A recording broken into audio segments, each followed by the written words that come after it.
Hello friends, आप सभी को जय माता दी, जय श्री श्याम, राधे राधे।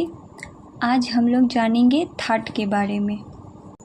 थाट हिंदुस्तानी शास्त्रीय संगीत में रागों को बंटवारे की पद्धति को थाट कहते हैं। मतलब राग जिस पद्धति में बांटा गया है उसको क्या कहते हैं? थाट कहते हैं। थाट सप्तक के 12 स्वरों में से 7 क्रमानुसार मुख्य स्वरों के समूह को कहते हैं। मतलब हर एक थाट में 12 स्वरों में से 7 स्वर क्रमानुसार क्या रहेंगे? उसमें रहेंगे ही। थाट को मेल भी कहा जाता है। थाट को मेल क्यों कहा जाता है? जैसे बोला जाता है तालमेल बिठा के बजाओ या तालमेल बिठा के गाओ। तो ताल का मतलब हो गया रिदम, मतलब टेम्पो, टाइमिंग, और मेल का मतलब हो गया स्वर। इसीलिए थाट को मेल भी कहा जाता है। थाट से ही रागों की उत्पत्ति होती है।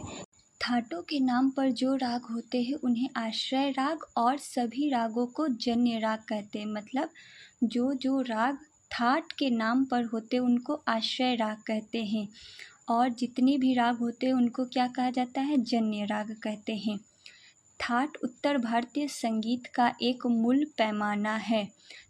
थाट की अवधारणा पश्चिमी संगीत के पैमाने से अलग है। थाट का मकसद संगीत रचना के लिए एक उपकरण के तौर पर काम करना नहीं है, बल्कि रागों के बंटवारे के लिए एक आधार बनाना है। थाट में कम से कम 7 स्वरों का प्रयोग ज़रूरी है। थाट में कितने स्वरों का प्रयोग ज़रूरी है? 7 स्वरों का। थाट में स्वर स्वाभाविक क्रम में रहने चाहिए, अर्थात सा के बाद रे, रे के बाद ग, ग के बाद म। ये क्या होता है? क्रमानुसार होनी चाहिए थाट में। थाट को गाया बजाया नहीं जाता, इससे राग की रचना की जाती है। थाट को हम लोग गाते बजाते नहीं, हम लोग गाते बजाते हैं राग को। थाट से क्या होती है? राग की रचना होती है। पंडित भातखंडे जी ने थाट का प्रचलन शुरू किया था। उन्होंने 10 थाटों के तहत सभी रागों को बांटा था। मतलब जितने भी राग हैं उनको कितने थाटों में बांटा गया? 10 थाटों में क्या कर दिया गया? बांट दिया गया। पंडित भातखंडे जी के द्वारा वर्गीकृत 10 थाटों के नाम इस प्रकार है। तो थाट कितने होते हैं? थाट 10 होते हैं। कौन कौन से होते हैं?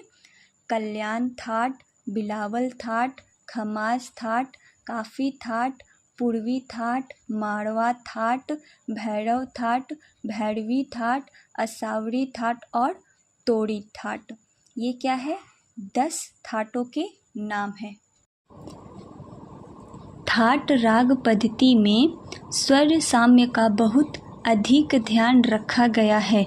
इस पद्धति के अनुसार एक थाट के अंतर्गत उन्हीं रागों को रखा गया है जिनके स्वरों में अधिक समानता है। उदाहरण के तौर पे कल्याण थाट में मध्यम तीव्र लगता है, इसलिए इस थाट से जितने भी राग उत्पन्न हो उन सभी में मध्यम तीव्र अवश्य लगेगा। इसी प्रकार काफी थाट में गंधार और निषाद स्वर कोमल लगते हैं। मैं नेक्स्ट वीडियो में बता दूंगी कौन कौन से थाट में कौन कौन से स्वर लगते हैं और उनका प्रैक्टिस कैसे करना है। इसलिए इस थाट ने जितने भी राग उत्पन्न होंगे उन सभी में गंधार और निषाद क्या होंगे? कोमल अवश्य लगेगा। थाट और राग में अंतर। अब देखिए थाट और राग में क्या अंतर है। थाट में 7 स्वर होने चाहिए। थाट में कितने स्वर होने चाहिए? 7 कंपल्सरी।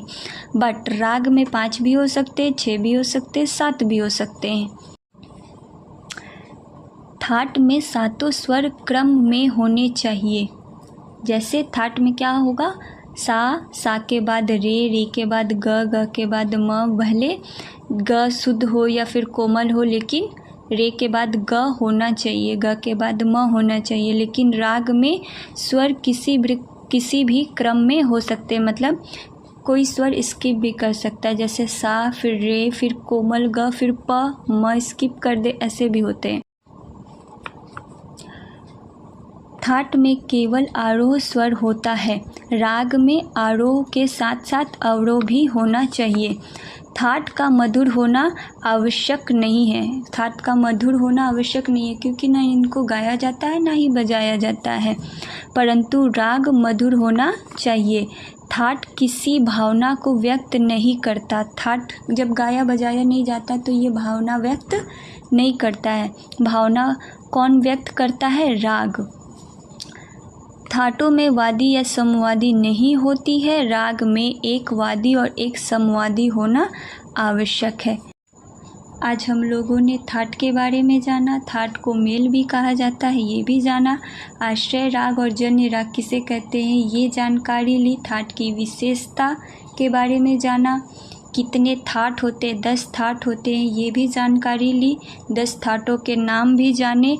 मैं नेक्स्ट वीडियो में इन 10 थाटों में कौन कौन से स्वर कैसे लगते हैं और इनका प्रैक्टिस कैसे करेंगे मैं ये बता दूंगी। और आज हम लोगों ने लास्ट में क्या जाना, थाट और राग में क्या अंतर होते हैं।